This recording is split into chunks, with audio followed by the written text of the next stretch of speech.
Hi Chelsea fans, Chels Daft here, back with the news update with plenty to feature apart from Kai Havertz. There's no update with him as yet. We know he had a medical in London at the weekend and we're just waiting for the timed announcement. So, in light of that, the fact that we're all waiting and we're still waiting, there's plenty more to discuss. So let's get into this video.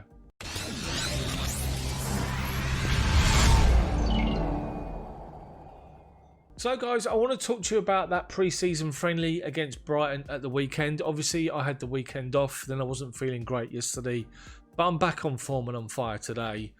So the weekend's result against Brighton, the 1-1, was a good little run out. Obviously, it was a bit of a blow with Hakim Ziyech getting his knock. Hopefully he's fine and he'll be fine for next weekend. Also, there's news today that REECE James has pulled up lame with an injury with England under-21 training, and he's pulled out of the squad to go back to Cobham for treatment. Hopefully the news on him will be okay as well.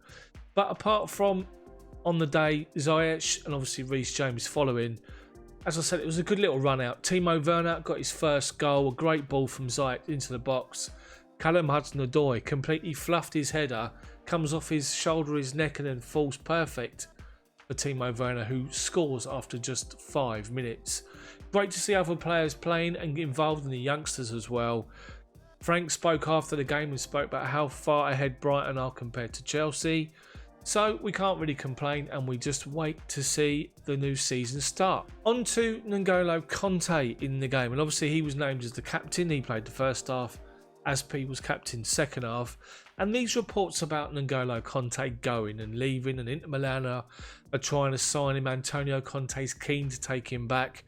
I want to take you to this tweet from Fabrizio Romano that was sent yesterday evening stating Inter have never opened any talk to sign N'Golo Kante. Sporting director Piero Asulio confirms we never started anything to sign Conte from Chelsea. No chance, he's not a target. And that is excellent news as far as we're concerned. I keep saying it, I've said it before. If you want to be classed as title challengers, you need to keep hold of your best players. Keep N'Golo Kante fit, playing in that midfield holding role alongside somebody else, or even by himself with two number 10s or number 8 box to box next to him. We're going to see the best of N'Golo Kante, and hopefully working in tandem with Thiago Silva behind him, he will have more of an impact on the amount of goals we conceded last season, which we all know wasn't acceptable. Ben Chilwell's come in, Thiago Silva's in. We wait to see if anything else happens before the season starts. But N'Golo Kante is a Chelsea player and will be this season. And that is fantastic news for all of us. I want to speak about Conor Gallagher. Just to say this is that good to see him on, to see that he's bulked up a bit. He's actually taller enough than I actually thought that he was. It looks as though he's going to get a new deal. As confirmed by Liam Twomney yesterday, the plan is to extend his contract at Chelsea before he joins Crystal Palace on loan for the season. That is a great move. We've seen that he's flourished at championship level last year. To give him a season in the Premier League would be really good move for him and take him another level to see how he copes with the pressure of playing in the Premier League. Obviously, Tammy had been there, done that before. Mason Mount hadn't. Look at the impact Mason Mount made at Chelsea last season. Let's hope that Conor Gallagher can do the same at Crystal Palace. So somebody I want to talk about now is Kepa Arrizabalaga, and he is prepared to stay and fight for his place at Chelsea. And we saw a quote from Petr Cech over the course of the weekend saying, you know, they've made that investment, they're there to back him and support him. However, they are looking for another goalkeeper to come in and provide competition. But it was interesting to see that Petr Cech backed Kepa, and the longer this goes on in the summer transfer window with no moves to sign a goalkeeper. Yes, I know we're looking at the Rennes goalkeeper and there was reports about Donnarumma at AC Milan, but wouldn't you have thought that if Chelsea wanted to sign the new goalkeeper as a priority, they would have done it by now?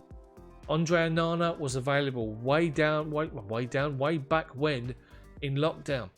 He even posted up on social media that he would be leaving Ajax. 30 million. No one's gone and got him. Chelsea, if they wanted the goalkeeper to be changed and they wanted to give up on their 7-year investment, a world record signing for a goalkeeper, They would have done it by now, don't you think? So that was key for Petr Cech to come out and talk of Kepa as he did. And I wonder if Kepa is being given another chance this season. Maybe it's his final chance, but another chance to have a better season this year working with Frank, with Thiago Silva in front of him. Obviously with hopefully a much more settled back line, which hopefully will do Kepa and our defence the world of good. Talking about new acquisitions, and is there going to be any more that come in? We're expecting Kai Havertz to come in. Christian Falk posted on Twitter last night, and it went mad once he posted this, confirming that Kai Havertz had come in and had a medical in London on Sunday. And obviously we now wait for the official confirmation from both sides via Leverkusen and Chelsea that that deal is done. Fabrizio Romano, everybody else has tweeted the deal is done, agreed. Havertz is officially a Chelsea player, it just hasn't been announced yet. And as we know, he's away with Germany, working with Toni Rudiger and Timo Werner. Is there going to be anybody else come in? We've already spoken about the goalkeeping situation with Kepa possibly staying, but news of Declan Rice doesn't go away. And there are reports West Ham are desperately looking to sell to sign new players. They've made one signing, Thomas Soucek, who they already had on loan last year for just 15 million, and they need to sell before they can buy. Declan Rice is already with West Ham training ahead of the new season. The transfer window closes October the 5th. Will Chelsea go in with an offer to West Ham that they simply can't refuse if Chelsea get rid of some of the deadwood in the squad? But that's another thing, if you think about it. The deadwood in the squad don't seem to be going anywhere. We've not seen the likes of Emerson go yet, Bakayoko, Drinkwater, Zappa Costa. You know, we haven't seen them sort of players. Batchwise, another one. That's probably £100 million worth of talent there, or even more, that hasn't gone anywhere. And those deals seem to be taking forever. And I just wonder if that's playing a part in Chelsea's financial strategy in the market. Obviously, we know that the money for Werner and Ziyech was paid for by Hazard's money. Ben Chilwell was paid for by the money received from Alvaro Morata. So Chelsea are more than comfortable with the transfer budget they've got. But I just wonder if they're looking for a little bit of movement first before they bring any more people in. And finally, I just want to go back to Timo Werner, and he's been talking, featured on the Chelsea website earlier today, and he's been talking about the fact that he's loving life in London and at Chelsea. His teammates are making him settle in really, really well. He said, you know, they're taking their time with the English. He hasn't done it since school, but he's learned it, sort of coming back to him much quicker than he thought it would do. He's now familiar with his surroundings, getting to and from training and the Chelsea ground. And he talks of enjoying the training sessions with Frank Lampard, and speaks of the fact they're working on the tactical side as much as the fitness and the strength ahead of the new season, which he's really, really looking forward to. Quoting that the Premier League is the toughest league there is, and he needs to be prepared for it himself. But also the fact that he's been brought over to score goals, and he and Frank Lampard believe they can get much more closer to challenging for the Premier League title.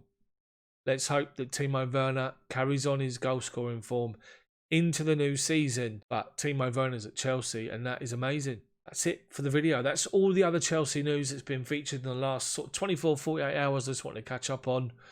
Hopefully you've enjoyed it. Let me know what you think about anything discussed in the comments section below. Subscribe to the channel for me. Like the video. Smash the like button. Stay tuned for more. Thank you so much for watching. See you next time.